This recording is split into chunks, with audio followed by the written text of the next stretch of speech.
ముందుగా అందరికీ నమస్కారం. నేను మీరాజు.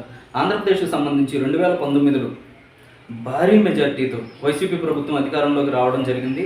2024లో అంతే దారుణంగా డిపాజిట్లు కూడా కోల్పోయి, ప్రతిపక్ష హోదాను కూడా కోల్పోయి, అసలు దేనికి పనికి రాకుండా ఫెయిల్ అయిపోయింది అని చెప్పడంలో ఎలాంటి అతిశయోక్తి లేదు. ఇప్పుడు ఇలా ఫెయిల్ అయిపోయినప్పుడు ప్రతి ఒక్కరూ కూడా ఏమనుకుంటారు, మేము ప్రజలకు ఏదో చేయలేకపోయాం, ప్రజలు మా మీద వ్యతిరేకత ఉన్నారు, అందుకనే మేము గెలవలేకపోయాము అని చెప్పి ఇలాంటివన్నీ కూడా ఎక్కడ పొరపాటు జరిగింది, మేము ఇంకా దాన్ని ఎలా సరిదిద్దుకోవాలి, తర్వాత నెక్స్ట్ ఈ 5 ఏళ్ళు ప్రతిపక్ష హోదా లేకపోయినప్పటికీ కూడా ప్రజల తరపున ఎలా పోరాడాలి, వాళ్ళ యొక్క సమస్యలను ఎలా తీర్చాలి, ఎజెండాని ఒక రూపకల్పన అయితే చేసుకుంటూ ఉంటారు. ఓడిపోయినా గెలిచినా ఎవరైనా కానీ అది ముఖ్యం, పార్టీ నిలబడాలంటే అది అవసరం. కానీ వైసీపీ వాడు మాత్రం మేము ప్రజలకు అందరికీ మంచి చేసాం, అవ్వతాతలకి పెన్షన్లు ఇచ్చాను, లేకపోతే అమ్మఒడి ఇచ్చాను, లేకపోతే నాన్న తాగడానికి గుడ్డు ఇచ్చాను, ఇలాంటివన్నీ చెప్తున్నాడు జగన్మోహన్ రెడ్డి. చూస్తే ఇక్కడ ఈ మంత్రులు చూస్తే, లేకపోతే ఈ ఎమ్మెల్యేలు చూస్తే వీళ్ళు ఆయన్ని మించిపోయారు. మేము ప్రజలకి రోడ్ల మీద తిరుగుతున్నాం, గుడ్ మార్నింగ్ అని చెప్తున్నాం, గుడ్ నైట్ చెప్తున్నాం, గుడ్ ఈవినింగ్ చెప్తున్నాం, కానీ అవసరాలు మాత్రం తీర్చలేకపోయాం. ప్రజలు ప్రతి ఒక్కరూ కూడా మేము మీకే ఓటేసాం, మిమ్మల్ని గెలిపించాలనుకున్నాం, అసలు వేరు మాకు ఎవరూ లేరు మీరు తప్ప అనే స్థాయిలో వీళ్ళైతే చెప్పడం అయితే జరుగుతుంది. ఈ కోవలోనే వస్తాడు కేతిరెడ్డి. ఒకసారి తను మాట్లాడింటో చూడండి. ఏంది ఎలక్షన్లు అయిపోయినాయి, మళ్ళీ ఇది ఎంత అయిపోయింది, సీఎం అయిపోయినాడు, ప్రధాని అయిపోయినాడు, మంత్రులు అయిపోయినారు, అంతా అయిపోయినాడు, ఇంకా కేతిరెడ్డి ఇంకా ఏంది చెప్తున్నాడు ఏదని. సరే, ద బ్యూటీ ఆఫ్ డెమోక్రసీ, ప్రజాస్వామ్యం వర్ధిల్లాలని పెద్ద పెద్ద స్టేట్మెంట్లు ఇస్తూ ఉంటాం, అతిపెద్ద డెమోక్రటిక్ నేషన్ అని చెప్పి చెప్తూ ఉంటాం. కానీ ప్రతి చోట కూడా ఏం జరుగుతుంది, ఏం జరిగిందని నేను 2014లో చూశాను. దొంగ ఓట్ల ఎక్కించుకునే కార్యక్రమం, దాని మీద విపరీతంగా ఫైట్ చేయడం జరిగింది. తర్వాత ఇది మీరు అర్థం చేసుకోవాలి, దొంగ ఓటు పైన వీళ్ళు ఫైట్ చేశారంట. మీకు తెలుసో తెలియదో, అసలు ఇంటి నంబరు, ఒకే ఇంటి నంబర్ పైన ఆంధ్రప్రదేశ్లో 10-15 ఓట్లు ఇచ్చిన వైనం కనబడింది. దాని ద్వారా ఈసీకి, ఎలక్షన్ కమిషన్కి కంప్లైంట్ చేసి దాదాపుగా 2024 వచ్చేసరికి సుమారుగా లక్షల దొంగ ఓట్లని తీయించేశారు. అంటే చూడండి ఎంత దారుణంగా, పగడ్బందీగా దొంగ ఓట్లని ఎలా ప్లాన్ చేశారు. అంటే ఇది గెలవడానికి అధికారాన్ని అడ్డం పెట్టుకొని దొంగ ఓట్లని చేయించింది ఎవరు? అధికారంలో ఉంది ఎవరు? వైసీపీ ప్రభుత్వమే కదా. అంటే దొంగ ఓట్లకు పునాది వేస్తుంది ఎవరు? వైసీపీ ప్రభుత్వమే కదా. ఈయన 2014 గురించి చెప్తున్నాడు, 2024 గురించి చెప్పు. అప్పుడెప్పుడు గురించి ఎందుకు? దాని ఆధార్ కార్డుతో లింక్ చేయాలని తీసుకున్నారు, కానీ మ్యాండేటరీ కాదు అనేది కూడా ఒక లింక్ పెట్టి తీసుకున్నారు. మనకు అలా దరిద్రం ఉంది. గ్యాస్ సిలిండర్లు కావాలన్నా ఆధార్ కార్డు లింక్ కావాలా, లేకుంటే ప్రతిదానికి ఆధార్ కార్డుతో ఉండాలని చెప్తారు, కానీ ప్రజాస్వామ్యాన్ని నిలబెట్టేది మాత్రం ఆధార్ కార్డుతో మ్యాండేటరీ కాదు అని చెప్పి ఇచ్చినారు. మిగతా దానికందరికీ మ్యాండేటరీ ఎందుకైందో, దీనికి ఎందుకు ఖచ్చితంగా ఇవ్వాలి అనేది మాత్రం మరి ఆదేశించలేకపోయింది.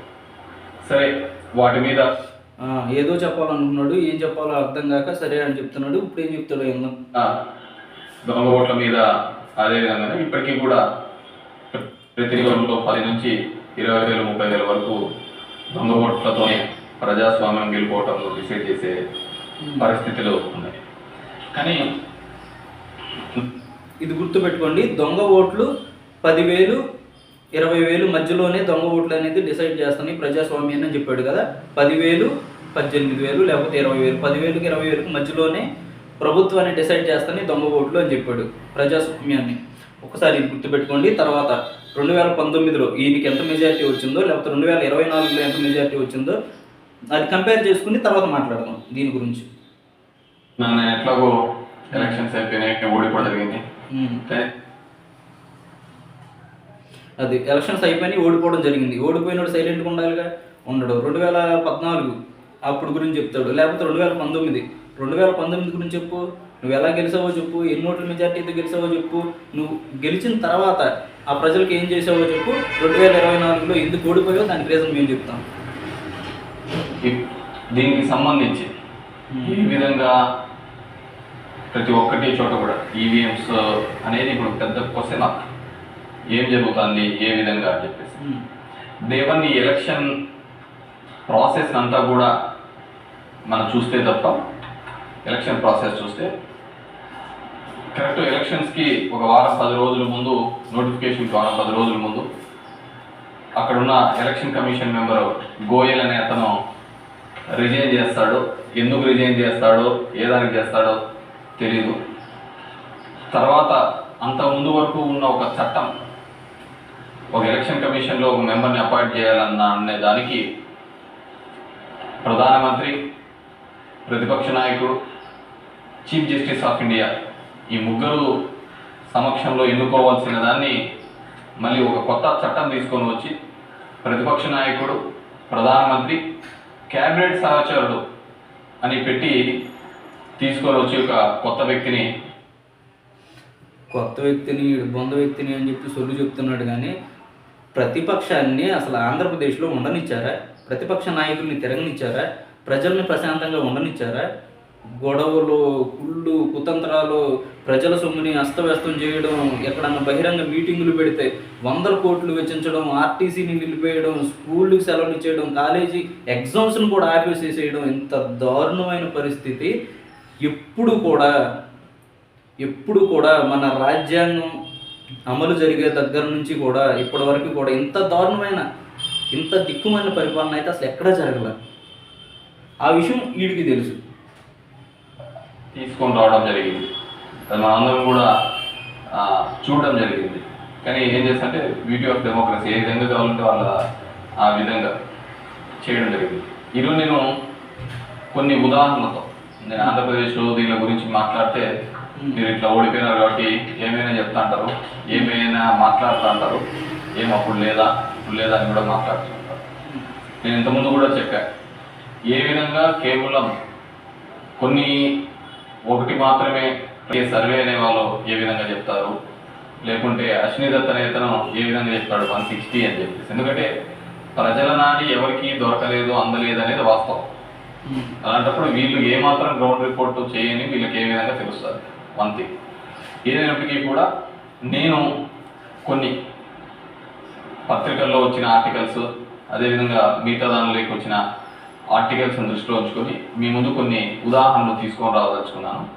ఇక్కడ చూసినామంటే ఇప్పుడు ఉదాహరణలు మనకు చెప్తాడు, మనం జాగ్రత్తగా విన్నాం, మీరు కూడా జాగ్రత్తగా వినండి. ఎక్కడెక్కడ ఉదాహరణలు తీసుకొస్తున్నాడో దానికి సంబంధించి మనోడు ఏం చెప్తున్నాడు తర్వాత మాట్లాడదాం. తమిళనాడు రాష్ట్రంలో తిరువల్లూరు నియోజకవర్గంలో ఇది పార్లమెంట్ వైజ్గా నేను చెప్తున్నాను, టోటల్ 14,30,738 ఓట్లు. ఇది ఇక్కడ చూడండి, మొత్తం 5 స్టేట్లు ఇచ్చాడు.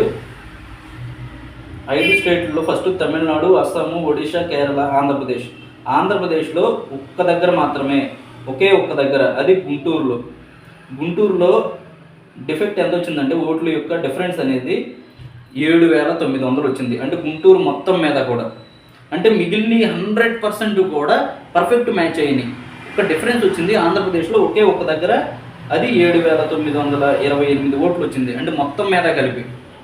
కానీ ప్రతి ఒక్క నియోజకవర్గంలో కూడా వచ్చిన ఓట్ల యొక్క మెజారిటీ వేలల్లో ఉంది. 10,000, 20,000, 40,000, 50,000, 70,000, 90,000, 1,20,000, 1,30,000 ఇంత భారీ మెజారిటీ ఉంటే ఇక్కడ వచ్చిన 7,000, 6,000, 2,000 అంటే ఒక జిల్లా మొత్తానికి వచ్చిన దాని గురించి చెప్తున్నాడు వీడు. మీకు తెలుసో తెలీదో, ఎలక్షన్ బూత్లోకి ఎంటర్ అయిన తర్వాత 50 చెకింగ్ ఉంటాయి. అంటే మనం ఏ పార్టీకి అయినా సరే ఏ గుర్తుపైన అయినా నొక్కొచ్చు. నొక్కిన తర్వాత 50 ఓట్స్ అయితే పోలింగ్ అనేది ఫస్ట్ ఉంటుంది, టెస్టింగ్. ఆ 50 ఓట్స్లో ఫస్ట్ టీడీపీ ఉంది, దానికి 10 నొక్కేసాం, లేకపోతే వైసీపీ ఉంది, దానికి 10 నొక్కాం, లేకపోతే నెక్స్ట్ కాంగ్రెస్ ఉంది, దానికి 10 నొక్కాం. అంటే మొత్తం మనం 10 ఎప్పుడైతే మనం నొక్కుతున్నామో ఆ 10 కూడా దేనికి పోల్ అవుతుంది వీవీప్యాట్లో మనకు క్లియర్గా కనబడుతుంది. కనబడిన తర్వాత ఓహో దీనికి ఇది అని చెప్పి ఒక నంబరింగ్ వస్తుంది, దానికి ఎగ్జాక్ట్గా కనపడుతుంది. ఒక ఎలక్షన్ బూత్లో వచ్చిన ఏజెంట్ లేకపోతే ఓటు వేయడానికి వచ్చిన వ్యక్తి అతను ఓటు బటన్ నొక్కుతాడు కదా, నొక్కిన తర్వాత వీవీప్యాడ్లో చూసుకుంటే అతను వేసిన సింబల్ అనేది ఎగ్జాక్ట్గా కనపడుతుంది. అలా కనపడకపోతే ఏదో ఒకటి చెప్పేసి కరెక్ట్గా ట్యాంపరింగ్ జరిగి ఉండొచ్చు అని మనం మాట్లాడుకోవచ్చు. అలా మాట్లాడడానికి అవకాశమే లేకుండా ఉంది. సరే, ఈ స్టేట్కి సంబంధించి ఇది ఒకటి చెప్తున్నాడు. పోల్ అయింటే కానీ ఈవీఎం మాత్రం కౌంట్ చేసినప్పుడు 14 లక్షల ఆంధ్రప్రదేశ్లో ఉంది ఒకే ఒకటే, అది గుంటూరు. వచ్చింది 7,000 డిఫరెన్స్. గుంటూరు జిల్లా మొత్తం మీద, అంటే ఉమ్మడి గుంటూరు జిల్లా మొత్తం మీద వచ్చిన డిఫరెన్స్ 7,000. అది చెప్తున్నాడు వీడు. ఇంకా మిగతాది అస్సాం అంటాడు, తమిళనాడు అంటాడు. ఆ సొల్లు మనం వినాల్సిన అవసరం లేదు. అయితే ఈవీఎం 9,427, 36,500 నెక్స్ట్ చూడండి. ఈవీఎంలలో పోల్ అయింటే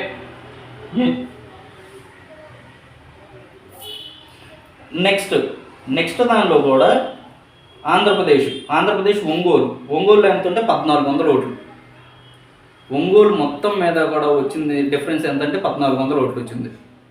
ఓకేనా? అంటే ఆంధ్రప్రదేశ్లో ఓట్లు ఎక్కువ వచ్చిందేమో 7,000, అది గుంటూరులోను. నెక్స్ట్ ఒంగోలులోను 1,400 తక్కువ వచ్చింది. మొత్తం ఎక్కడైనా కానీ 1 ఓటు 2 ఓట్లు డిఫరెన్స్ అనేది ఈవీఎంలు మొత్తం మీద కూడా రావడం అనేది సహజం. ఎందుకంటే మేము వేసినప్పుడు కూడా చూసాం, 1 ఓటు అలా డిఫరెన్స్ మేమున్న బూత్లో మా దానికి సంబంధించి మొత్తం లాస్ట్కి వచ్చేసరికి కౌంట్ చేస్తే మేము ఎంతమంది అయితే ఓటు హక్కును వినియోగించుకున్నారో దానికి వాళ్ళు వేసిన దానికి మొత్తం టోటల్ అప్పుడే ఆ రోజులోనే ఎప్పుడైతే కంప్లీట్ అయిపోయిందో ఎలక్షన్ అనేది, అప్పుడే మేము ఏజెంట్స్గా ఉన్న ఆ బూత్లో మేము వేసిన దానికి అక్కడ కౌంట్ చేస్తే సరిపోవట్లా, మిస్ మ్యాచ్ అవుతుంది. ఎంత వస్తుందంటే 6 ఓట్లు మిస్ మ్యాచ్ వచ్చింది. అంటే అలా ఒక్కొక్కసారి పర్మిషన్ ఫస్ట్ ఇచ్చేస్తున్నారు. ఇప్పుడు ఏం చేస్తారు, ఎలక్షన్ వేసేటప్పుడు ఓటు వాళ్ళు లోపల వెనకాల ఒకళ్ళు ఉంచోకుండా ఇక్కడ ఉంచుంటున్నారు, వాళ్ళు వెళ్ళి నొక్కేసేయంగానే మళ్ళీ పక్కన ఇంకొకళ్ళు వెళ్ళిపోతున్నారు. ఇక్కడ ఉండి పర్మిషన్ ఇవ్వాలి. ఇక్కడ ఎంప్లాయీ ఎవరైతే ఉన్నారో గవర్నమెంట్ ఎంప్లాయీ, వాడు పర్మిషన్ ఇవ్వాలి. పర్మిషన్ ఇచ్చేటప్పుడు వాళ్ళు వెళ్ళి గబాలు నొక్కేయడం, మళ్ళీ ఇంకోళ్ళు వెళ్ళడం, అలా ఏదన్నా అంటే ఉదయం నుంచి సాయంత్రం దాకా కరెక్ట్ చూసి నొక్కాలి అంటే కుదరదు కదా. ఏదో ఒకళ్ళు అడిషనల్గా పర్మిషన్ ఇచ్చి ఉండొచ్చు, ఒకళ్ళు ఎక్కువ సరే గబాన్ అని చెప్పి పర్మిషన్ వాళ్ళు కూడా మనుషులే కదా, ఆ రద్దీలోను అసలు ఆ తోపులాట్లోను వాళ్ళకే అర్థం కాక ఒక్కొక్కసారి పర్మిషన్ ఇచ్చేసి ఉండొచ్చు, 1 ఓటు 2 ఓట్లు ఎక్కువ పడి ఉండొచ్చు. అంటే నొక్కేసిన తర్వాత మళ్ళీ మేడం పర్మిషన్ ఇవ్వలేదంటే మళ్ళీ ఇంకోసారి పర్మిషన్ ఇచ్చి ఉండొచ్చు, నొక్కొచ్చు. అది 1 ఓటు 2 ఓట్ల డిఫరెన్స్ అనేది ప్రతి ఒక్క బూత్లో కూడా 1 ఓటు 2 ఓట్ల డిఫరెన్స్ అనేది సహజం. అది దాన్ని తీసుకొచ్చి ఇంత చెప్పాల్సిన అవసరం లేదు. సరే, నెక్స్ట్ 36,538 ఈవీఎంలలో పోల్ అయింటే ఎంచే టైంకి 11,40,340 అంటే 3,011 ఓట్లు. మే 25 ఈసీ రిలీజ్ చేసిన దాని ప్రకారము ఈవీఎంలలో పోలైన ఓట్లు 9,51,580 ఓట్లు మొత్తం పోలైనాయి. కానీ ఈవీఎంలు లెక్కేసినప్పుడు దాంట్లో 9,51,582 ఓట్లు ఈవీఎంలో మాత్రం కౌంటెడ్గా జరుగుతుంది. అంటే ఆడ లెక్క చేసిన దానికి దీనికి సంబంధించి తేడా కనపడడం జరిగింది. కానీ అక్కడ ఏం జరిగిందంటే శివసేన యూబీటీ అభ్యర్థి డిఫీటింగ్ అమోల్ గజనాన్ అనే అతన్ని 48 ఓట్లతో మాత్రమే అక్కడ ఓడించడం జరిగింది. అదేవిధంగా సెకండ్ కేసులో చూసినాము అంటే వీడు ఎక్కడి నుంచి చెప్తూనే ఉంటాడు, చూసినాము అంటే చూడలేదు అంటే, చూసినాము అంటే చూడలేదు అంటే. ఇక్కడ ఒంగోలు అని చెప్పాడు, గుంటూరు అని చెప్పాడు. అంటే ఆంధ్రప్రదేశ్కి సంబంధించి 2 ప్రాంతాలు, అంటే 2 మెయిన్ సిటీస్. అది ఒకటి గుంటూరు, రెండోది వచ్చేసరికి ఒంగోలులో 1,400, నెక్స్ట్ గుంటూరు వచ్చేసరికి సుమారుగా 7,000, 7,900 సంథింగ్, ఇంతే డిఫరెన్స్ వచ్చింది.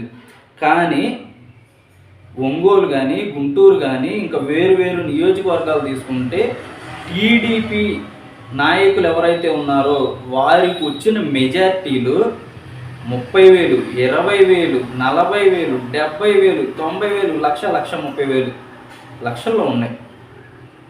సరే, ఇది ఎక్కువ వచ్చింది తక్కువ వచ్చింది అంటున్నాడు. సరే ఓకే, దాని గురించి నేను క్లారిటీ చెప్పేశాను. ఎందుకంటే నేను ఆల్రెడీ ఏజెంట్గా ఉన్నాను కాబట్టి, పోలింగ్ బూత్లో ఏజెంట్గా ఉన్నాను కాబట్టి అక్కడ జరిగేది ఏంటనేది మాకు తెలిసిపోతుంది. అంటే అక్కడ ఏం పొరపాటు అయితే జరగట్లేదు, 100% అది దానిలో క్లారిటీ ఉంది. ఎందుకంటే ప్రతి ఒక్కరూ కూడా ఓటేసే ప్రతి ఒక్క ఓటరు కూడా ఆ వీవీప్యాట్లో చూసుకుంటే తను ఏ సింబల్కి వేసాడో అక్కడ సింబల్ ఎగ్జాక్ట్గా కనపడుతుంది. దానికి ఓటు వచ్చి కింద పడుతున్నట్టు ఎగ్జాక్ట్గా మనకు తెలుస్తుంది. దాని గురించి అయితే మాట్లాడేది చెప్పేది ఏం లేదు. సరే, వీడు నేను ఎంతో కష్టపడ్డాను, ప్రజలకు ఎంతో సేవ చేశాను, మా ప్రభుత్వం ఎంతో సంక్షేమ పథకాలు ఇచ్చింది, దానివల్లనే ప్రజలు ఇంత హ్యాపీగా ఉన్నారు, అందరూ మాకే ఓటేసామని చెప్తున్నారు, కాబట్టి మేమే గెలవాల్సింది, ఈవీఎంల ట్యాంపరింగ్ వల్ల ఇది జరిగిందని చెప్తున్నాడు. సరే, ఈయన చెప్పాడు కదా, ఇదే మాట 2019లో ఇప్పుడు 164 వస్తే ట్యాంపరింగ్ అన్నాడు. ఎంతో అనుభవం ఉండి, ఎంతో అంకితభావం ఉండి, ప్రజలకు ఎంతో స్వేచ్ఛనిచ్చి, ఎంతో అభివృద్ధి పదంలో రాష్ట్రాన్ని నడిపించి, అటు తెలంగాణ ఆంధ్రప్రదేశ్ కలిసి ఉన్నప్పుడు ఉమ్మడి రాష్ట్రంలో కానీ, విడిపోయిన తర్వాత ఆంధ్ర రాష్ట్రంలో కానీ, ఆంధ్రప్రదేశ్లో కానీ ఎంతో పేరు ప్రఖ్యాతలు గాంచినటువంటి నారా చంద్రబాబు నాయుడు గారు 23 సీట్లకే పరిమితం అయిపోయినప్పుడు అప్పుడు ఈవీఎంల ట్యాంపరింగ్ జరగలేదు. అప్పుడు జరగలేదంటే ఇప్పుడు జరగలేదు, అప్పుడు జరిగిందంటే ఇప్పుడు జరిగింది. సరే, ఒకసారి ఈ ఈవీఎంల గురించి వీళ్ళ గురువు గారు ఏం మాట్లాడారో ఎన్నో ఒకసారి 2014 చూడండి, 2024. 2024లో ధర్మవరం అసెంబ్లీ, ఒకసారి 2024 చూడండి. 2024లో బీజేపీ తరపున వ్యక్తి, అతనికి వచ్చిన ఓట్లు 106,544 ఓట్లు వచ్చినాయి. వైఎస్ఆర్సీపీ తరపున కేతిరెడ్డికి, ఈయనకి ఎంత వచ్చినాయి? వైఎస్ఆర్సీపీ తరపున కేతిరెడ్డికి ఈయనకి ఎంత వచ్చినాయి అంటే 1,02,810 ఓట్లు వచ్చినాయి. అంటే అర్థమైంది కదా, వీళ్ళ యొక్క డిఫరెన్స్ అనేది ఎంత ఉంది? చాలా తక్కువగానే ఉంది. అంటే కొంతవరకు లాక్కొచ్చని పర్లేదు చెప్పొచ్చు. ఇక్కడ 4,000 డిఫరెన్స్ ఉంది కదా. నెక్స్ట్ వచ్చేసేయండి,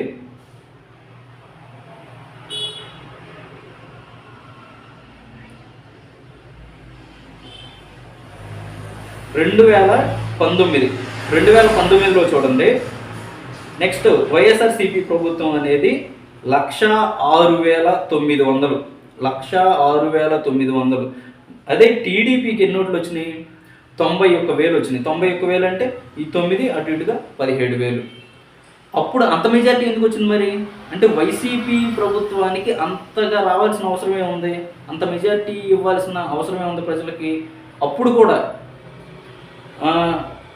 1000 ఉన్న పెన్షన్ ఏదైతే ఉందో దాన్ని 2,000 చేశాడు. 2,000 చేయడమే కాకుండా నిరుద్యోగ భృతి ఇచ్చాడు. మళ్ళీ ఆంధ్రప్రదేశ్ ఏదైతే ఉందో దానికి అమరావతి కావచ్చు, లేకపోతే పోలవరం కావచ్చు, ఇలాంటివన్నీ కూడా ఈ చంద్రబాబు గారు చేశారు. కానీ ప్రజల్లో అంత వ్యతిరేకత ఎందుకు వచ్చింది? మీకు ఇన్ని ఓట్ల డిఫరెన్స్ ఎందుకు వచ్చింది? మీరు అసలు ఏం చేశారని. అంతకుముందు కేతిరెడ్డి అనే వ్యక్తి అక్కడ చేసిన దాఖలాలు ఏమి లేవు. అంటే ఆ ఊరికి, ఆ ధర్మవరానికి మంచి చేసిన దాఖలాలు ఏమి లేవు. సరే, 2019కి ముందు చేసింది పక్కన పెట్టేస్తే, 2019కి ముందు ఆయన ఏం చేశారో పక్కన పెట్టేస్తే, 2019 తర్వాత అధికారంలోకి వచ్చారు కదా. 2019 నుంచి ఏం చేశారో మనం తర్వాత మాట్లాడుకుందాం. ఒక్కసారి ఈవీఎంలో ట్యాంపరింగ్ జరిగింది అని చెప్తున్నాడు కదా. ఈవీఎంలో ట్యాంపరింగ్ పైన జగన్మోహన్ రెడ్డి గారు ఏం మాట్లాడారు ఒకసారి మీరు వినండి. ఈవీఎంలకు సంబంధించి నేను చంద్రబాబు నాయుడు గారిని, ఇన్ఫాక్ట్ మీరంతా కూడా చంద్రబాబు నాయుడు గారిని ఒక ప్రశ్న సూటిగా అడగాలమ్మా. ఒక ప్రశ్న సూటిగా అడగాలి చంద్రబాబు నాయుడు గారు. చెప్పండి. ఈవీఎం అన్నది 80% ఆఫ్ ది జనాభా ఓట్లు వేస్తారు. రికార్డ్ పోలింగ్ 80% జనాభా వెళ్ళి పోలింగ్ బూత్ లో బటన్ నొక్కినారు. బటన్ నొక్కిన తర్వాత వాళ్ళు ఏ పార్టీకి ఓటు వేశారని వీవీప్యాట్ లో వాళ్ళకి కనిపిస్తా ఉంది. వాళ్ళ వీవీప్యాట్ లో వాళ్ళు వేసిన ఓటు, వీవీప్యాట్ లో వాళ్ళకి కనిపించే ఓటు రెండు మ్యాచ్ అయ్యాయి కాబట్టి వాళ్ళు సాటిస్ఫై అయ్యి బూత్ లో నుంచి బయటకు వచ్చారు. ఈ 80% మంది ఎవరైతే ఓటు వేశారో ఎవరు కంప్లైంట్ చేయాల. ఏ ఓటర్ కూడా కంప్లైంట్ చేయలే. ఇప్పుడు నేనున్నాను, వెళ్ళి నేను ఫ్యాన్ నొక్కిన తర్వాత వీవీప్యాట్లో నాకు సైకిల్ గుర్తు కనిపిస్తే నేను ఎందుకు గమనుంటా? గమనుంటాను కదా. బూత్లో అక్కడే నేను గొడవ చేసింది, బూత్లోనే అన్ని చేసింది కదా.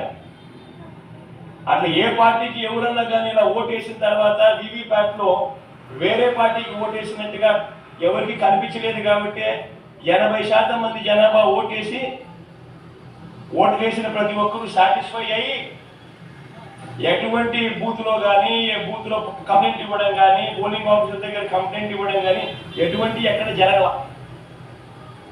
ఇవన్నీ చంద్రబాబు నాయుడు గారికి తెలిసి తాను ఎవరికి ఓటు వేసాడో తనకే తెలియదని చెప్పి సినిమాలో ఒక సినిమాలో విలన్ పాత్ర పోషిస్తూ డ్రామాలు చేయడము ఎంతమంది. అది ఇప్పుడు అర్థమైంది కదా. సాక్షాత్తు 2019 ఎలక్షన్స్ విన్ అయిన తర్వాత జగన్మోహన్ రెడ్డి గారు చెప్తున్నటువంటి మాట అంటే ఈవీఎంలు ఏవైతే ఉన్నాయో వాటిని ట్యాంపరింగ్ చేయడం కానీ లేకపోతే వేరే చేయడం కానీ అసలు ఏం కుదరదు, అలాంటివి జరగదు అని చెప్పి ఆయనే చెప్తున్నాడు. అంటే ఇప్పుడు కేతిరెడ్డి చెప్పేది ఏంది? నేను తెలివైనోడిని, జగన్మోహన్ రెడ్డి గారు వేస్ట్ ఫెలో, చదువురాని మూర్ఖుడు. జగన్మోహన్ రెడ్డికి చదువు రాదు కాబట్టి 10th క్లాస్లోనే పేపర్లో దొంగతనం చేసి జైలుకి వెళ్ళినాడు కాబట్టి ఆయనకి ఏం తెలియదు. నేను చదువుకున్నవాడిని, నాకు అన్నీ తెలుసు కాబట్టి నేను చెప్తున్నాను ఈవీఎం ట్యాంపరింగ్ జరిగింది. జగన్మోహన్ రెడ్డి గారు సీఎం అవ్వచ్చు కానీ ఆయనకి ఏం తెలియదు, ఆయన చదువురాని మూర్ఖుడు.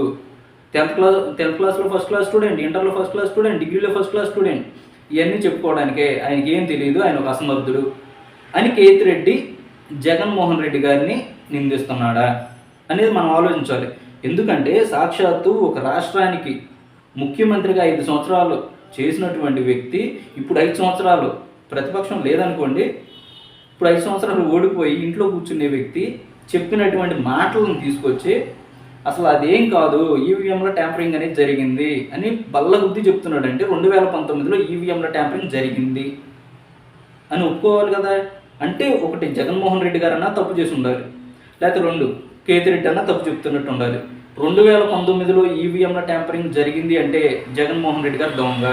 లేదు 2024లో ట్యాంపరింగ్ జరగలేదు, 2019లో కూడా జరగకపోతే 2024లో జరగదు. 2019లో ట్యాంపరింగ్ జరిగిందంటే 2024లో జరిగింది. 2024లోను 2019లోను ట్యాంపరింగ్ అనేది జరగలేదు అంటే కేతిరెడ్డి ఉండాలి, అంతే కదా. సాక్షాత్తు జగన్మోహన్ రెడ్డి గారే చెప్తున్నారు ఆ మాట, నేను చెప్పేది కాదు. ఇప్పుడు ధర్మం చంద్రబాబు నాయుడు గారిని అడుగుతా ఉన్నా. ఇంకోటి రెండో విషయం కూడా చంద్రబాబు నాయుడు గారిని అడుగుతా ఉన్నా. అది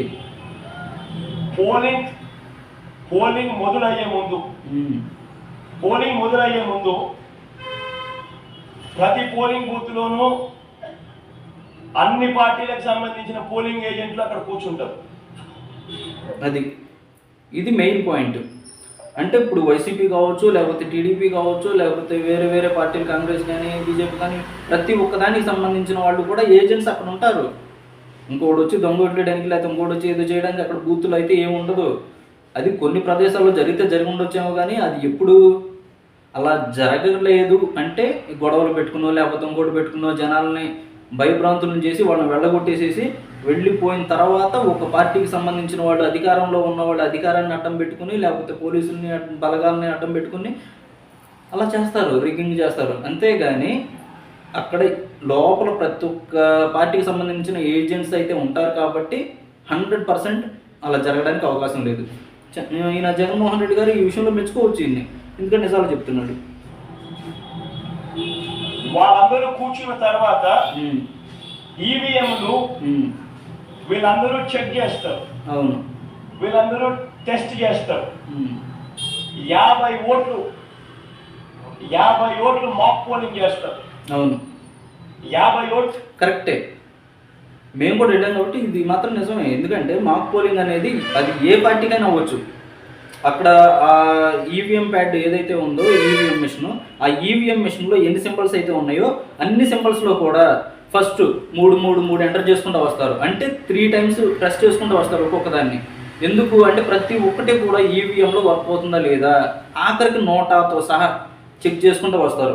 అలా చెక్ చేయడం వలన ఏమైంది, అలా చెక్ చేయడం వలన ప్రతి ఒక్కటే వర్క్ అవుతుందా లేదా తెలిసింది. ప్రతి ఒక్కటే వర్క్ అవుతుందా లేదా తెలిసింది అంటే దానిలో వీవీప్యాట్ ఏదైతే ఉందో ఇప్పుడు 3 టైమ్స్ ఇప్పుడు వైసీపీకి నొక్కాం 3 టైమ్స్ ఆ సింబల్ పడుతుంది, తర్వాత టీడీపీకి నొక్కాం నెక్స్ట్ 3 టైమ్స్ అలా పడుతుంది, లేకపోతే జనసేన అయితే జనసేన. అంటే ఇప్పుడు దీన్ని బట్టి మనకేమర్థం అవుతుంది, ఇక్కడ జరగడానికి లేకపోతే ట్యాంపరింగో లేకపోతే ఇంకోటో జరగడానికి అవకాశం లేదు అని చెప్పి అర్థమైపోతుంది. మాక్ పోలింగ్ చేస్తుంది పోలింగ్ ఏజెన్సీ.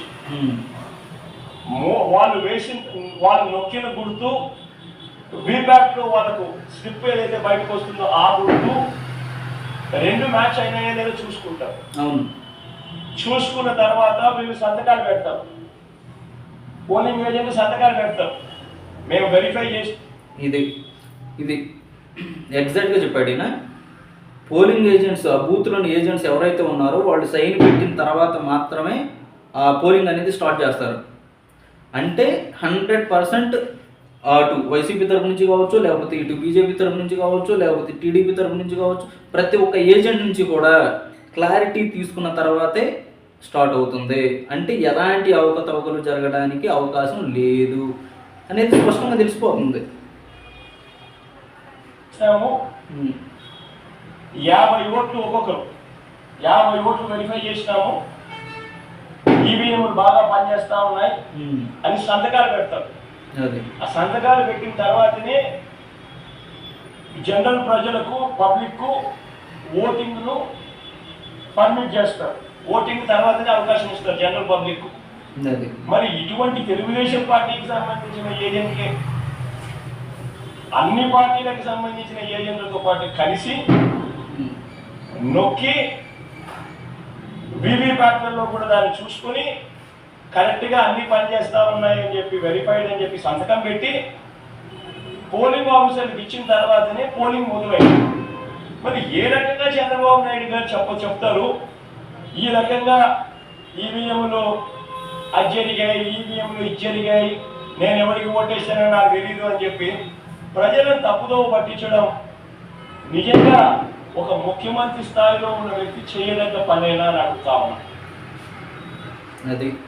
ఇది ఒక్క మాటలో జగన్మోహన్ రెడ్డి గారు 2019లో అన్నమాట 2024లో కేతిరెడ్డి దిక్కుమాలినోడా, నువ్వు చేసిన అక్రమాల వలన, నువ్వు చేసిన అవినీతి వలన, నువ్వు చేసినటువంటి దిక్కుమాలిన పనుల వల్లనే మనం ఓడిపోయావురా, నువ్వు ఒక ఎమ్మెల్యేగా సరిగ్గా తత్తి బాగా ఉండవు కదరా, పెన్షన్ టీడీపీకి ఓటేశారని తెలిసిన వాళ్ళకి పెన్షన్లు కానీ లేకపోతే అమ్మఒడి కానీ ఇలాంటి ఏవి రాకుండా చేసి పడేసావు, గుడ్ మార్నింగ్ ధర్మవరం అని చెప్పి గుడ్ మార్నింగ్ అని చెప్పి ఊర్లన్నీ తిరిగేస్తున్నావు, ఆ తిరిగిన ఊర్లలో ఖాళీ ప్రదేశాలు ఏవైతే ఉండేవో వాటిని కబ్జా చేసేస్తున్నావు, చెరువు అని చెప్పి ఫామ్ హౌస్ ఒకటి కట్టుకున్నావు, దాని పక్కన ఉంటుండ 20 ఎకరాలు, దాని పక్కన ఉంటుండ ఇంకో 25 ఎకరాలు, మొత్తం 50 ఎకరాలు నువ్వు 25 ఎకరాలు నేను కొన్నానని చెప్పావు, ఆ దానికి తోడు ఇంకో 25 ఎకరాలు మొత్తం కూడా ఏం చేసావు, కబ్జా చేసుకున్నావు అని చెప్పి ఇండైరెక్ట్గా ఇప్పుడు జగన్మోహన్ రెడ్డి గారు ఎవరైతే ఉన్నారో ఆయన కేతిరెడ్డిని తిట్టినట్టు.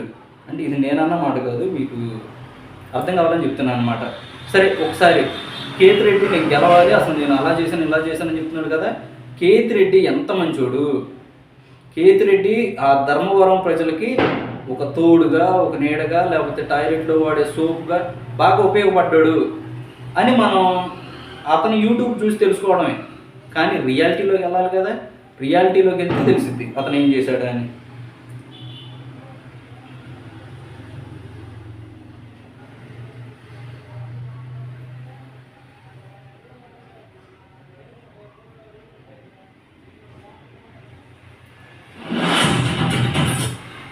లక్ష్మి, నేను శ్రీ సత్యసాయి జిల్లా ధర్మవరం పట్టణం 6వ వార్డు శివాలయంలో నివసిస్తున్నాను. నేను ఫిజికలీ హ్యాండిక్. అర్థమైంది కదా, ఈయన అదే ఇప్పుడు ధర్మవరంలో ఎవరైతే కేతిరెడ్డి నేను గెలవాలి అని గేదర్సినట్టు చెప్తున్నాడో, ఇప్పుడు ఈ వీడియో ఇది చేస్తున్న వారు లేకపోతే వేరే రాష్ట్రం నుంచో లేకపోతే వేరే దేశం అవతల పక్క దేశం నుంచో తీసుకొచ్చినోడు కాదు. ఇప్పుడు దాకా ఎగిరాడు కదా, ఈవీఎంలో అలా జరగడం వల్లనే ఇలా జరగడం వల్లనే నేను ఓడిపోయాను, లేకపోతే నేను పక్కన తీసేవాడిని ఎక్కడ తీసేవాడిని, నేను దేశ ప్రజల కోసం లేకపోతే రాష్ట్ర ప్రజల కోసం లేకపోతే నా నియోజకవర్గ ప్రజల కోసం నేను ఏదిగా ఉంటే అది చేశాను, అసలు అవసరం లేని కూడా చేశానని చెప్తున్నాడు కదా. ఇప్పుడు ఏం చేశాడో వీళ్ళ నోటితో వీళ్ళు చెప్తారు, ఒకసారి వినండి. నా భార్య కూడా ఫిజికలీ హ్యాండిక్యాప్, నేను ఫిజికలీ హ్యాండిక్యాప్, నా భార్య కూడా ఫిజికలీ హ్యాండిక్యాప్, నేనైతే పూర్తి అయితే నచ్చలేను, నా భార్య కొంచెం ఏదో కొద్దిగా నడుస్తుంది. నేను దీనికి ఎందుకు చూపిస్తున్నానంటే వీడియో కూడా కారణం ఉంది, చెప్తా. మీ ముద్ర వికలాంగులు అది అర్థమైంది కదా. ఇప్పుడు కేతిరెడ్డి ధర్మవరం ఏదైతే ఉందో ఆ ధర్మవరం అనే నియోజకవర్గంలో ఉన్నటువంటి కుటుంబం అన్నమాట వీరిది. వీరికి సంబంధించి ఆవిడ ఈయన ఇద్దరు కూడా ఫిజికల్లీ హ్యాండిక్యాప్డ్. వీళ్ళకి సంబంధించి ఏం మంచి చేశాడు, అసలు ఎంతెంత వరాలు ఇచ్చేశాడు, ఎంత వరాల జల్లు కురిపించాడు వీరి మీద అనేది ఒకసారి చూడండి. గత కేతిరెడ్డి అన్న ధర్మవరం పట్టణ ఇన్ఛార్జ్ ఉన్నప్పటి నుంచి ఆయన 2 సార్లుగా ఎమ్మెల్యేగా గెలిచాడు. నేను ఓటేసా, గెలిపించుకున్నాం. అదే మాకు మంచి చేస్తారని చెప్పేసి. కానీ ఇది మీరందరూ గుర్తుపెట్టుకోవాల్సిన విషయం, 2 సార్లు ఎమ్మెల్యేగా గెలిచాడు. అర్థమైంది కదా, 2 సార్లు గెలిచాడు అంట. మరి గెలిచి ఏం పీకాడు? ఆయన చుట్టూ ఆఫీస్ చుట్టూ ఎన్నిసార్లు తిరిగినా కానీ మాకేమైనా సాయం లేదు సార్, ఇట్లా ఏదైనా కానీ అడిగితే అంత్యోదయ కార్డు 30,000 భీమా అడిగాం, లేవు. వీల్ చైర్ అడిగాం, లేదు. ఇంటి ముందుగా చిల్లరంగా పెట్టిస్తానని చెప్పాడు ఒకప్పుడు కాలంలో, అది లేదు. అది అర్థమైంది కదా. వీళ్ళు వీల్ చైర్ అడిగారంట. ఏమయ్యా అసలు మొత్తం ఫిజికల్లీ హ్యాండిక్యాప్డ్, అసలు ఇతనికైతే 2 కార్డులు పనిచేయవు, ఆవిడ ఏదో కొంతవరకు అలా నడవడమే కష్టంగా ఉంది, ఒక వీల్ చైర్ ఇవ్వండి అని అడిగితే వీళ్ళు అది కూడా దానం చేయలేకపోయావు. అసలు వీళ్ళకన్నా ఫిజికల్లీ హ్యాండిక్యాప్డ్లా ఉన్నావు కదా. నువ్వు ధర్మవరం గుడ్ మార్నింగ్ అని చెప్పి గుడ్ సైడ్ మొహోడా అసలు వీళ్ళకి వీల్ చైర్ దానం చేయలేని దరిద్రంలో ఉండమంటే అసలు నేను ఇంకేమన్నా 2 సార్లు మళ్ళీ ఎమ్మెల్యేగా గెలిచి అసలు నేను ఇప్పుడు కూడా గెలిచేవాడిని, ఎరగదీసి పక్క తీసేవాడిని అని చెప్తున్నావు. మరి నీ సొల్లు కద్దు పొద్దు లేకుండా దిక్కుమాలనోడా. నా ఇంట్లో కూల్ పై చాలా డ్యామేజ్ అయితే రిపేర్ చేయించుకుంటాం సార్, మాకేదైనా సాయం చేయాలంటే ఇంకా అది లేదు లాస్ట్ వరకు. అది కూరగాయలది అంగడి పెట్టేస్తాను అని నువ్వే చెప్పావంట. అసలు నీది నోరా లేకపోతే మూసినదిరా, అది లేదు. సరే ఇల్లు వర్షం పడుతుంది, కారుతుంది, రిపేర్ చేయించుకుంటాం, ఏదో ఒకటి దానం చేయరా దిక్కుమాలినోడా, నీ కోటేసి నేను గెలిపించుకున్నాం కదరా పరిహమాలినోడా అని వీళ్ళు అడుగుతుంటే పాపం అది లేదంట. ఇంత గనుడు నువ్వు. ఫైనల్గా మన రీసెంట్గా ఒక 2 నెలలు 1 సంవత్సరం కిందట మాకు 3 చక్రాల స్కూటీలు శాంక్షన్ అయిందా. శ్రీ సత్యసాయి జిల్లాకి 20 బండ్లు రావాల్సిందే, దాంట్లో 65 బండ్లు శాంక్షన్ అయితే దాంట్లో మేము సెలెక్ట్ అయ్యా. కాబట్టి బండి నాకు రాకోకుండా కొంతమంది దొంగ కొడుకులు ఈ అయ్యప్ప రెడ్డి గారు, ఈ అంజనీర్ అనేవాడు కొత్త పెట్టి ఉంటాడు, అయ్యప్ప రెడ్డి గారు రేగట్టు ఉన్నాడు. ఈ నా కొడుకులు నా బండి రాకోకుండా లంచానికి కప్పుతుబడి వీళ్ళు బండి అమ్ముకున్నారు. వీళ్ళు మా లంచానికి బండి రాకోకుండా ఇదే విషయం నేను కేటీఆర్ తీసుకువెళ్తే సరేపా చేస్తాం, మీ పని చేస్తాం, బండి వెళ్ళాల్సింది, బండి వేస్తాం, మేమే మాడలేదు సార్, బండి వేస్తాం ముఖ్యం. ఎందుకంటే నేను ఎక్కువ నచ్చలేదు కాబట్టి నాకు ఎక్కడ పోవాలన్నా నాకు బండి ఉండాలి. నాకు సైకిల్ లేదు, నాకు కాలు ఉండే చూడండి సార్,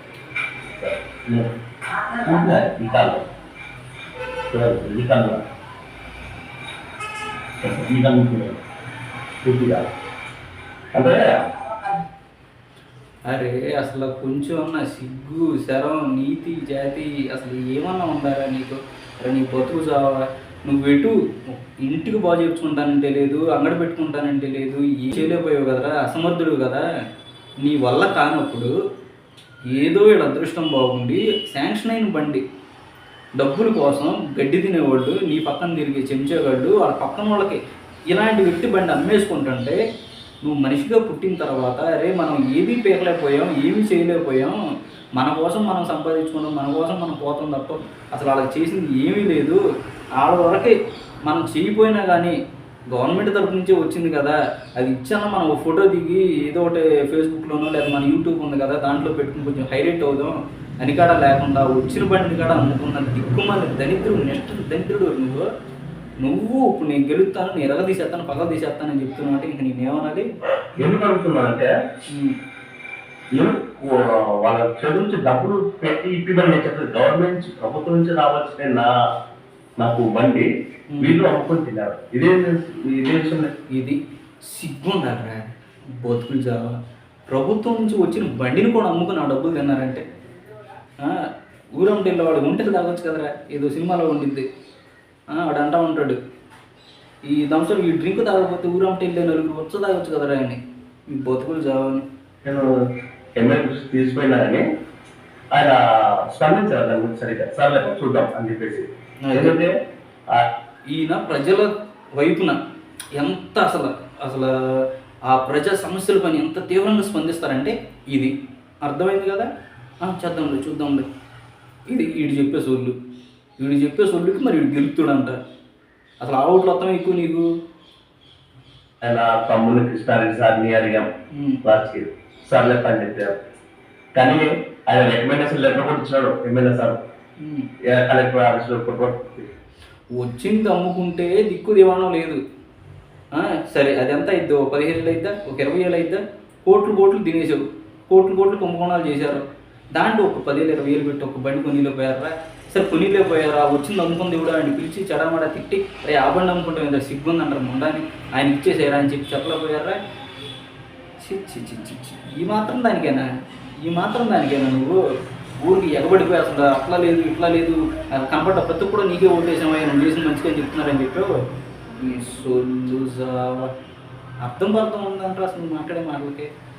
సిగ్గు లేదు.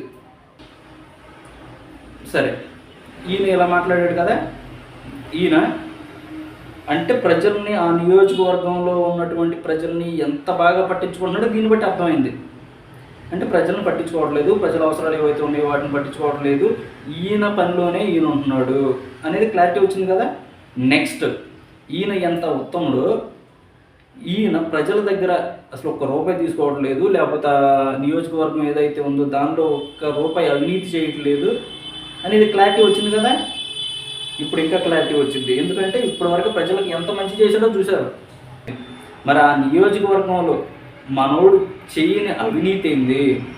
అసలు మనోడు అవినీతి అంటేనే ఎంత దూరం పారిపోతాడు, అసలు అవినీతికి అర్థం తెలియని మనిషి ఈ కేతిరెడ్డి అని చాలామంది అనుకుంటారు. ఒకసారి మనోడు చేసింది కూడా చూడాలిగా. నిజంగా కబ్జాకి పాల్పడ్డారా లేదంటే తెలుగుదేశం పార్టీ ఏమైనా ఉత్పత్తి ఆరోపణలు చేస్తుందా అంటే మొత్తానికి గూగుల్కి అయితే కొన్ని విషయాలు తెలిసాయి. నిజంగా అవినాష్ రెడ్డి గారికి కావచ్చు, లేదంటే వైఎస్ వివేకానంద రెడ్డి గారి హత్య కేసులో నిందితులకు కావచ్చు, కేతిరెడ్డి వెంకటరామరెడ్డి గారికి కావచ్చు, మరి గూగుల్ గురించి పెద్దగా అవగాహన లేదేమో. మరి ఎందుకంటే ప్రజల కళ్ళు కప్పొచ్చు, ప్రతిపక్షాల కళ్ళు కప్పొచ్చు, దర్యాప్తు సంస్థల కళ్ళు కూడా కప్పొచ్చు, కానీ గూగుల్ తల్లి కళ్ళు మాత్రం ఎవ్వరు తప్పలేరు. సో ఆ నేపథ్యంలోనే గూగుల్కి అయినా దొరికిపోయారు. అయితే పాదయాత్రలో ఏదైతే లోకేష్ గారు విడుదల చేశారో ఒకసారి ఫామ్ హౌస్ చూద్దాం. దీనిపైన రకరకాల స్పందిస్తూ ఉన్నారు జనాలు. కట్టుకున్నారు, అది ఇది డబ్బులు ఉంటే ఎవరైనా కట్టుకోవచ్చు, ఏ ఫామ్ హౌస్ కట్టుకోవచ్చు, ఎంత పెద్దదైనా కట్టుకోవచ్చు. వ్యవస్థలు మేనేజ్ చేస్తే చెరువేంటి, చెరువులు ఆక్రమించండి, నదులు ఆక్రమించండి, సముద్రాలు ఆక్రమించుకుని కట్టేయచ్చు వాళ్ళ టేస్ట్ ప్రకారం.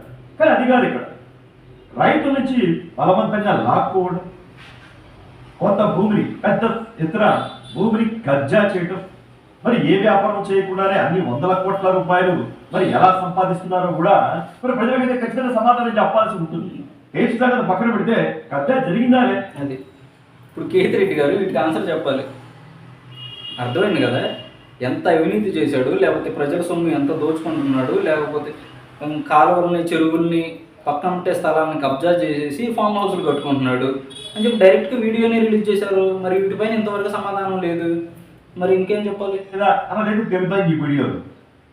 ఇది మొన్న యువగల పాదయాత్రలో నారా లోకేష్ గారు విడుదల చేసిన ఫామ్ హౌస్.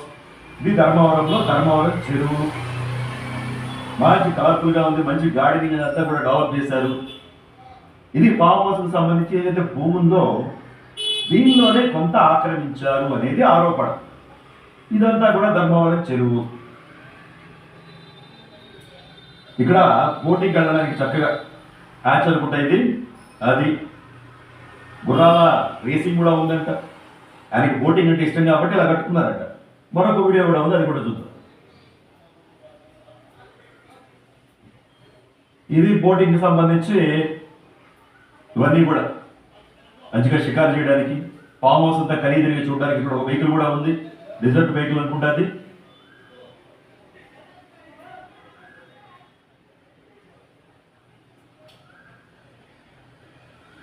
అయితే ఈ చెరువుకు సంబంధించి కూడా ఆయన బోటు షికారు అంటే ఇష్టం కాబట్టి, బోట్ షికారు చేయాలంటే మంచిగా నీళ్లు కూడా ఉండాలి కాబట్టి ఏవైతే ఈ ధర్మవరం చెరువు ద్వారా కొంత ఆయకట్టుకి రైతులు అక్కడ వరి కానీ ఇతర పంటలను పండించుకునే రైతులకి నీళ్లు కూడా రిలీజ్ చేయకుండా ఆయన ఫామ్ హౌస్ కోసం, ఆయన బోటింగ్ కోసం నీటిని అక్కడ నిల్వ చేసేసారు, నీటిని విడుదల చేయలేదు అనే ఆరోపణలు కూడా ఉన్నాయి. అది పరిస్థితి. అది అర్థమైంది కదా. అంటే ఆ ధర్మవరం ఏదైతే నియోజకవర్గం ఉందో దానిలో ప్రజలకి వ్యవసాయ పరంగా ఎంత అభివృద్ధిలో తీసుకొస్తున్నాడు చూడండి. ఈయన కేతిరెడ్డి ఎంత అభివృద్ధిలో తీసుకొస్తున్నాడు చూడండి. ఒకవేళ చెరువుల్లో నీళ్ళు వాళ్ళకు వదిలితే వాళ్ళు ఎక్కడ పంటలు పండించుకుని కష్టపడతారో, సంవత్సరం మొత్తం తినడానికి పంటలు పండుతాయి కదా, లేకపోతే వాడిని నమ్ముకుంటే ఏదో రూపాయి వచ్చింది కదా, ఏదో అంటారు కదా, అమ్మ పెట్టదో అడుగు తినేవదని. సేమ్ అదే రీతిలో ఈయన నీళ్లు వదలడు, పైనుంచి వచ్చే నీళ్లు కింద కానివ్వకుండా మన ఆయకట్టలు కట్టేసేసి వాటి చుట్టూరు ఈయన బోటింగ్కి, షికారుకి, బలాదూర్లు చక్కగా ఏదైనా ఎంజాయ్ చేసుకుంటా, లేకపోతే ఈయన ఎమ్మెల్యేతో పాటు ఉండే అనుచరులు కానీ వీళ్ళందరూ తిరగడానికి చక్కగా ఆ ఫామ్ హౌస్లో ఆ బోటింగ్ చేయడానికి నీళ్ళని నిల్వ చేసుకుంటున్నారు. ఆహా, చాలా బాగుంది. ఇది ఆయన కొన్నట్లుగా చెబుతున్న 25 ఎకరాల భూమి రైతుల నుంచి. అది అయితే ఇక్కడ సర్వే నెంబర్ 904లో ఒక 5 ఎకరాలు కొనుగోలు చేశారు. గాలి బసుమతి గారు, కేతిరెడ్డి గారి తమ్ముడు భార్యట గాలి బసుమతి గారు, ఆవిడ పేరు మీద ఈ 5 ఎకరాలు కొన్నట్లుగా ఈ డాక్యుమెంట్స్ అనమాట టీడీపీ రిలీజ్ చేసింది. 904B లో 2 ఎకరాల మొత్తం 30 సెంట్లతో ఉంది. అలాగే 904Cలో 3 ఎకరాలు, 905-2లో ఒక 2 ఎకరాల పైన 2.5 ఎకరాలు, 908లో దానిలో ఒక 5 ఎకరాలు, 908-1లో, 909-1లో ఒక సుమారుగా 5 ఎకరాలు, 909-2లో సుమారుగా 3 ఎకరాలు. అయితే ఇక్కడ ఆశ్చర్యకరం ఏంటంటే ఈ 25 ఎకరాల్లో ఒక 8 ఎకరాలు ఆ గాలి వసుమతి గారికి పిత్రార్జితం ద్వారా వచ్చిందంట. పిత్రార్జితం అంటే ఆయన తండ్రి తరపున తాతలు వాళ్ళు, అది వీటికి సమాధానం చెప్పాల్సిన బాధ్యత ఉందమ్మా కేతిరెడ్డి. వాళ్ళు మరి అట్లా విధంగా అట్లా పిత్రార్జిత ఆవిడ తండ్రి నుంచి సంక్రమించిన 8 ఎకరాలు ఉందట. అయితే ఇక్కడ శ్రీరామ్ గారు డౌట్ వ్యక్తం చేశారు, నిజమే అనిపిస్తూ ఉంటుంది. కర్నూలుకు చెందిన వాళ్ళు కదా గాలి వసుమతి గారి తండ్రి, వాళ్ళ వాస్తవ్యులు వాళ్ళందరూ కూడా అక్కడ చెందిన వాళ్ళు ఎర్ర గుట్టలో ఎలా ఉన్నారు 8 ఎకరాలు అని. మరి కబ్జా చేసి ఈ పిత్రార్జితంలో కలిపేశారా అన్న డౌట్స్ ఎవరికైనా వస్తూ ఉంటాయి. మరి దీనికి కూడా సమాధానం చెప్పాల్సి ఉంటుంది. ఎలా 8 ఎకరాలు పిత్రార్జితం కర్నూలు వాళ్ళకి ధర్మవరంలో, అది కూడా ధర్మవరం చెరువు గట్టున, అది కూడా ఎర్రగుట్ట పైన ఎలా వచ్చింది 8 ఎకరాలు?